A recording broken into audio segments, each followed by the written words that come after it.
Here's two songs for Graham and Betty down in Blaenau, two Walker Brothers songs, one from 1964. Running a project as big as this one, you soon begin to recognise that there's only so many things that you can do. So the Fair Share Trust has enabled us to get somebody employed to take the weight of the running of the studio and to actually increase the opportunities that the studio gives. Shortly after arriving, I seen an opening or an opportunity to grow the live section. I came up with the idea that we could make it into a recording facility as well and start earning money from what we do. Also providing teaching facilities for young people who would want to get involved in both audio and video, and provide these sort of opportunities for people that were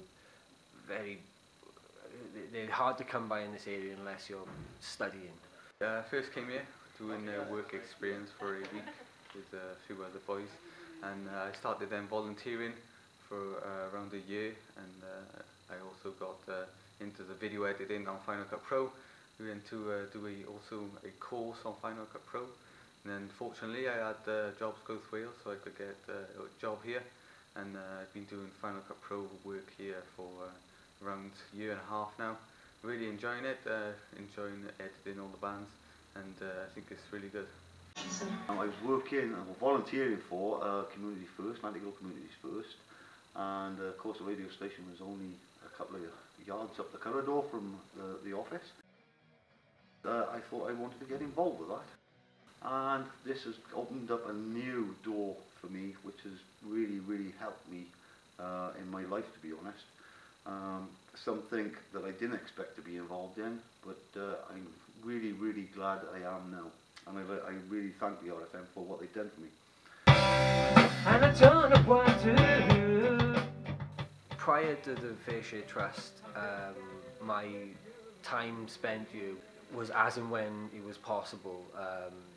Fair Share Trust has enabled me to be here permanently and build the projects, the multiple projects that ends up coming out of all of these different things, and really grow them to their full capacity, or as full a capacity as people would like to take them.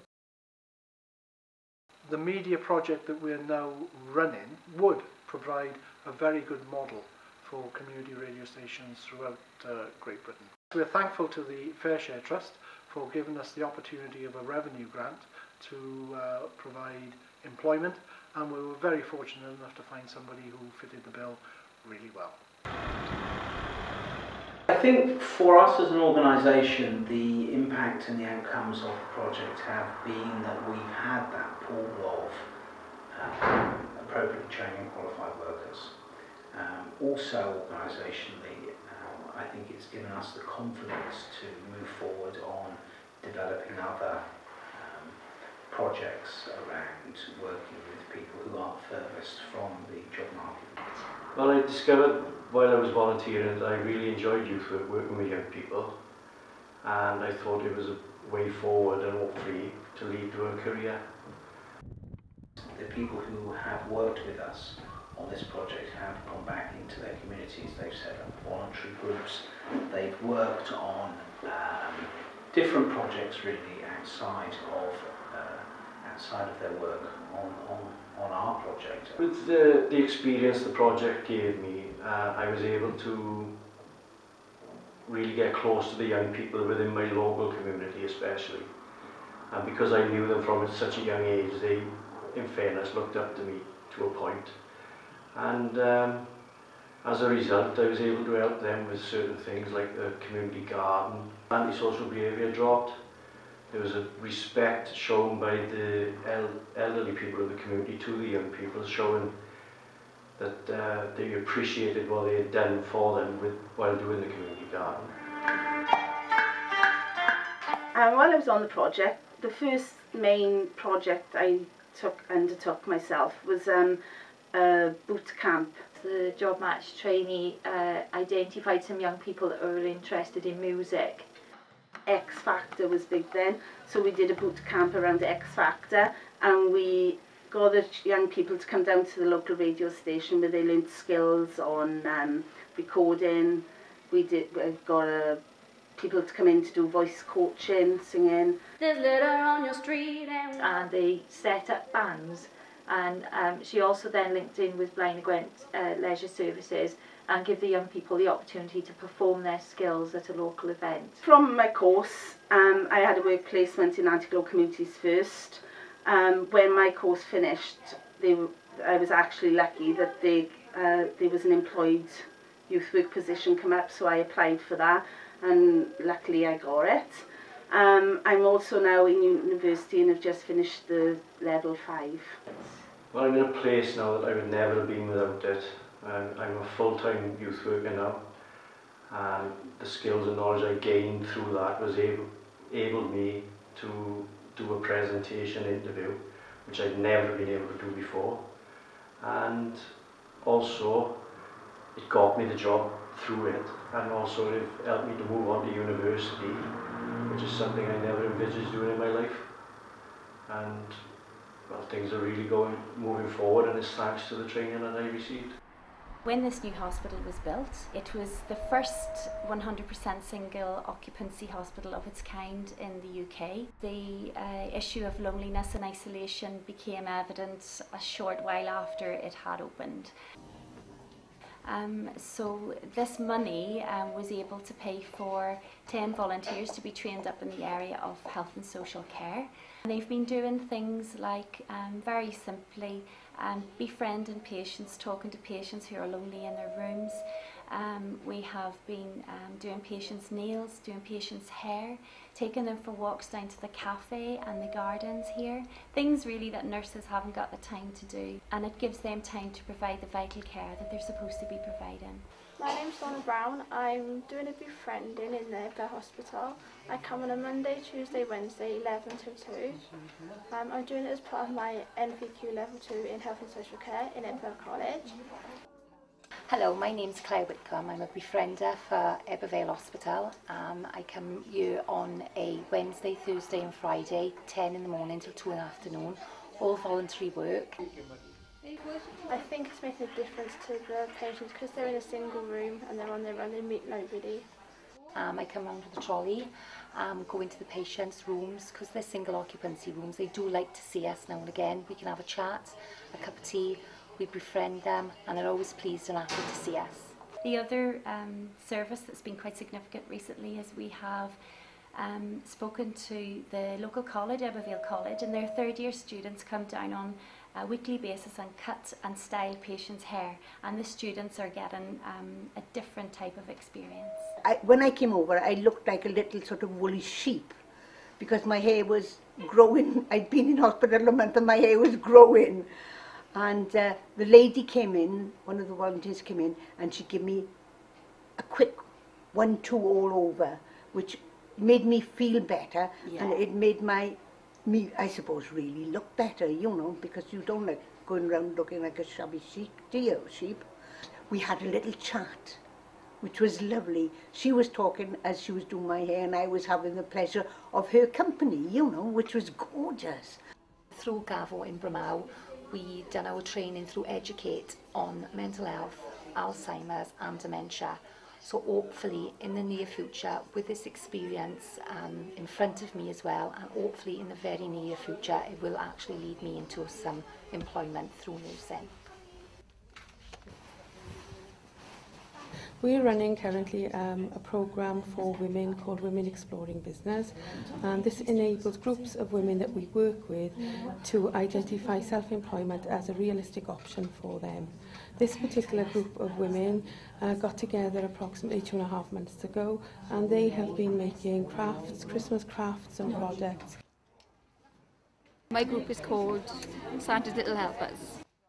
And we set up a stall in Ebervale Market today with all the handmade products that we made. We've made Christmas cards, bracelets and necklaces sets, baubles for the tree. Oh, they're on there, £4 a set. And we currently trying to sell the best we can. We've been working with a number of groups of women, but this group of women in particular have excelled at the selling element of the project. They got together through Working Links, who we've been working with in partnership as one of the partners on this project. At first I was really nervous coming to Working Links and meeting new people, but as the weeks have gone on, I enjoy coming. I look forward to going. I can't wait for the Fridays to come so I can actually go and see the ladies, and now that you're selling it now has been worthwhile doing. I really enjoyed it. Taking part in this group has made a huge difference to myself. I have an illness, and this group has got me out of the house once a week. It's got me interested in making jewellery and cards, and hopefully through doing things like this that I can get better and maybe start a business myself one day. They've benefited from increasing in confidence, identifying self-employment as a realistic option from them, increased in motivation. These groups are also benefiting the community because we're meeting new people and making new friends, and also it's giving us the opportunity of going elsewhere and showing and demonstrating what we have made and what we are able to do. There's already been discussions from members within the group of continuing this after the project ends. Tillery Action for You Limited is a social enterprise in Blaenau Gwent that offers paid employment and training to disadvantaged people locally. Over the last 2.5 years, we've delivered more than 60 employment and training opportunities locally, with more than half of those going on to employment in the mainstream employment market. Girls Allowed and Silver Tools are our vocational training courses that we run in partnership with Blaenau Gwent Local Authority. It's basically a do-it-yourself course, run over 10 weeks, 2 hours per week, and the sessions would involve all aspects of do-it-yourself around the home. I also get involved, I encourage the participants to get involved with carpentry, where we make simple household bits and pieces.